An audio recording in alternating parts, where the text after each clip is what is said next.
రాకాలోకంకి స్వాగతం. ఫిబ్రవరి 5 సోమవారం నాడు ప్రధానమంత్రి బహుశా 2019-2024 వరకు ఉన్నటువంటి కాలపరిమితి ఉన్నటువంటి పార్లమెంటులో ప్రధానమంత్రిగా చిట్ట చివరి ప్రసంగం చేశారు.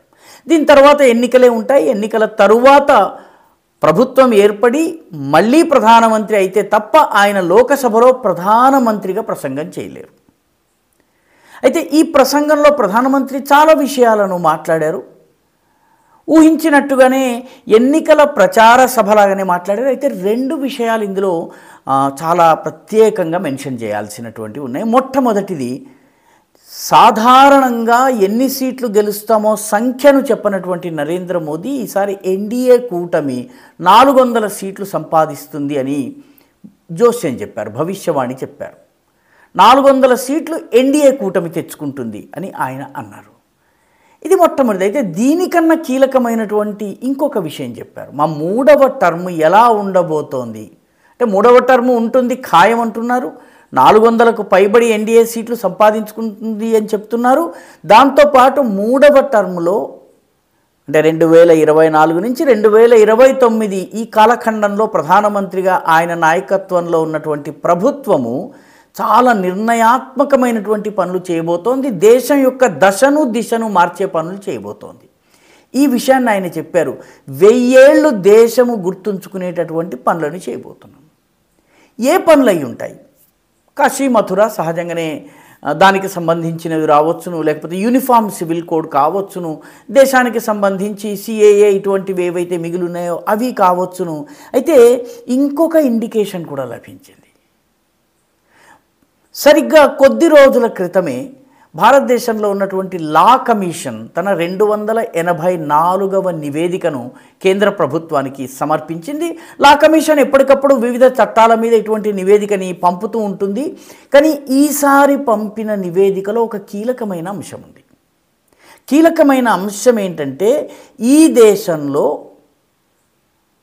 ఇష్టారాజ్యంగా అల్లర్లు చేయటము, రాళ్లు విసరటము, ప్రభుత్వ ఆస్తుల్ని దగ్ధం చేయటము, వాహనాలకు నిప్పు పెట్టడము, టెలికమ్యూనికేషన్, రైల్వే ఆస్తులను ధ్వంసం చేయటము, ప్రజాస్వామ్యమైనటువంటి ప్రొటెస్ట్ చేసుకునే హక్కు ఉంది కానీ హింసకు పాల్పడే హక్కు లేదు. వీటి విషయంలో ప్రభుత్వము కఠినంగా వ్యవహరించబోతోంది. లా కమిషన్ ఇటువంటి అల్లరి మూకలు ఎవరైతే ఉన్నారో, ప్రజాస్వామ్యం పేరిట ఇష్టారాజ్యం చేసి ఆస్తులు ధ్వంసం చేసి విధ్వంసాన్ని సృష్టించేటటువంటి అల్లరి మూకల విషయంలో కఠినంగా వ్యవహరించేందుకు ప్రస్తుతం ఉన్నటువంటి 2 చట్టాలు, ఐపీసీ 147 ఏదైతే ఉందో, section 147 of the Indian penal code, ఇప్పుడు ఇండియన్ పెనల్ కోడ్ పేరు మారింది. రెండవది prevention of damages to public properties act అని ఒకటి ఉంది, 1948 నాటి యాక్ట్. దీన్ని తర్వాత కూడా అమెండ్ చేశారు. ఈ 2 చట్టాలలో కీలకమైన మార్పులు చేయాలని చెప్పి లా కమిషన్ ప్రతిపాదించింది. ప్రభుత్వము వీటిని ఆమోదించేటటువంటి సూచనలు కనపడుతున్నాయి. ఎందుకంటే ఈ దేశంలో చాలామంది మనం గమనించి ఉంటాము, సిఏఏ పేరు మీద, షాహీన్ బాగ్ పేరిట, లేకపోతే రైతు ఉద్యమం పేరిట రోడ్లను బ్లాక్ చేయటము, రాకపోకల్ని నియంత్రించటము, ప్రభుత్వ ఆస్తుల్ని ధ్వంసం చేయటం, ఎక్కడి పడితే అక్కడ టెంట్లు వేసేసేయటము. ఇటీవల కాలంలో కొందరు క్రీడాకారిణులు ఉద్యమం చేయడానికి వచ్చినప్పుడు వాళ్ళు నడి రోడ్డు మీద జిమ్ కూడా పెట్టుకున్నారు. ప్రొటెస్ట్ చేయటం ఒక ఎత్తు, వాళ్ళ జిమ్ సామాన్లు దీనికి అన్నీ తీసుకొచ్చి అక్కడికక్కడ ఒక టెంపరీ జిమ్ను తయారు చేసి అక్కడ వాళ్ళు పెట్టుకోవడము, ఇవన్నీ కూడా చేశారంటే ఇష్టారాజ్యంగా ఈ దేశంలో ప్రజా ఆస్తులను, ప్రజా వ్యవస్థలను సబ్వర్ట్ చేసి ధ్వంసం చేసేటటువంటి, విధ్వంసం సృష్టించేటటువంటి ఒక వ్యవస్థ ఇష్టారాజ్యంగా నడుస్తోంది. దానిని నియంత్రించలేకపోతున్నాయి మన ప్రభుత్వాలు. షాహీన్ బాగ్ ఏడాదికి పైగా కొనసాగింది. కోవిడ్ రాకపోయినట్టయితే షాహీన్ బాగ్ ఈ పాటికి ఢిల్లీని స్తంభించేది, పూర్తిగా స్తంభింపజేసేది. కాబట్టి దీనికి కారణం ఏమిటి అంటే, మన ఈ ఐపీసీ సెక్షన్ 147 కానీ, అదేవిధంగా prevention of damages to public properties act ఏదైతే ఉందో, ఈ 2 చట్టాలు చాలా బలహీనంగా ఉన్నాయి. మొట్టమొదటిది, అరెస్ట్ అయిన వ్యక్తికి 24 గంటల లోపల పోలీసులే బెయిల్ ఇచ్చేస్తారు. కాబట్టి రాళ్లతో బస్సుని ధ్వంసం చేసిన వాడు, లేకపోతే కార్లను తగలబెట్టిన వాడు, రైల్వే స్టేషన్ పట్టాలని పీకేసిన వాడు ఇమీడియట్లీ బెయిల్ పొంది బయటకు వస్తాడు. ఒకవేళ వాడి మీద నేరం రుజువై శిక్ష పడ్డా తక్కువకి తక్కువ 6 నెలలు, ఎక్కువకి ఎక్కువ ఏడాది. ఇది మాత్రమే వాళ్ళ శిక్ష. కాబట్టి అల్లరి మూకలకి ఇష్టారాజ్యం నడుస్తుంది. ఒకటి బెయిల్ వస్తుంది, స్వేచ్ఛగా తిరుగుతాడు, శిక్ష ఎప్పుడో పడుతుంది.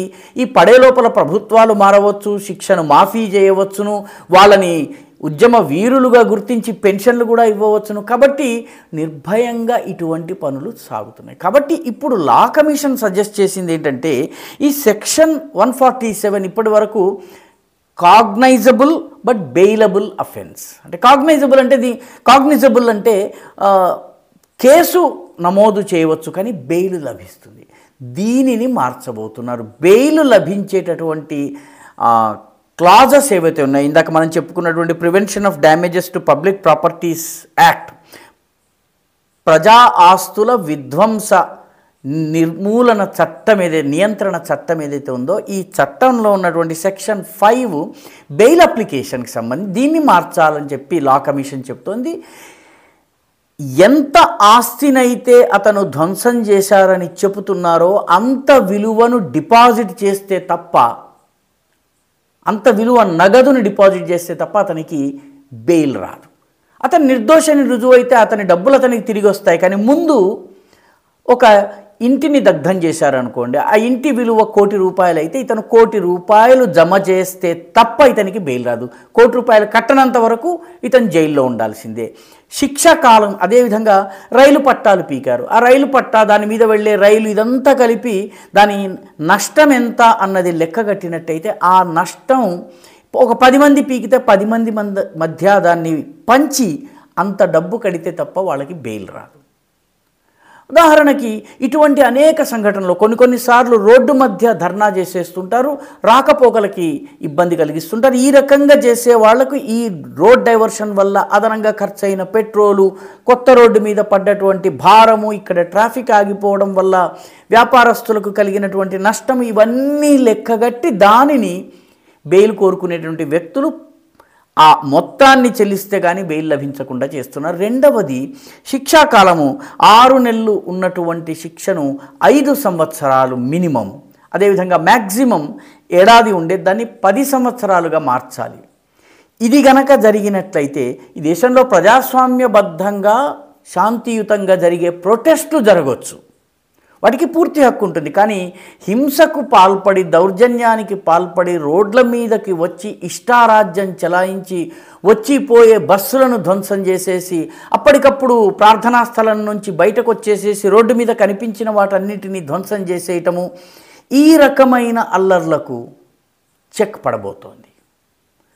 అక్కడెక్కడో అల్-అక్సా మసీదులో ఏదో జరిగింది కాబట్టి ఇక్కడ నేను హైదరాబాద్లోనో లక్నోలోనో అల్లరి చేస్తాను, ప్యాలెస్టీనాలో ఏదో జరుగుతోంది కాబట్టి నేను ఆజాద్ మైదాన్లోనో శ్రీనగర్లోనో అల్లరి చేస్తాను అనేటటువంటి దురుద్దేశపూరితమైనటువంటి మూకలు ఏవైతే ఉన్నాయో ఆ మూకలకు ఈ బెయిల్ ప్రొవిజన్స్ని కఠినతరం చేయటము, శిక్షాకాలాన్ని పొడిగించటము, అంటే 6 నెలల నుంచి 5 సంవత్సరాలు, ఏడాది నుంచి 10 సంవత్సరాలు చేయటం ద్వారా ఇటువంటి అల్లరి మూకలకి చెక్ పెట్టాలని చెప్పి లా కమిషన్ ప్రతిపాదించింది. దీనిని 3వ టర్మ్లో వచ్చినటువంటి బీజేపీ ప్రభుత్వము, టర్మ్లో వస్తుందని వారు నమ్ముతున్నారు, బీజేపీ ప్రభుత్వం దీనిని అమలు చేసేటటువంటి సూచనలు ఉన్నాయని చెప్పి ప్రభుత్వం లోపల ఉన్నటువంటి సోర్సెస్ చెప్తున్నాయి. 3వ టర్మ్ కాగానే ఈ చట్టము, అంటే ప్రభుత్వ ఆస్తుల్ని ధ్వంసం చేయటము, ప్రజాజీవనాన్ని భగ్నం చేయటాన్ని నిరోధించేందుకు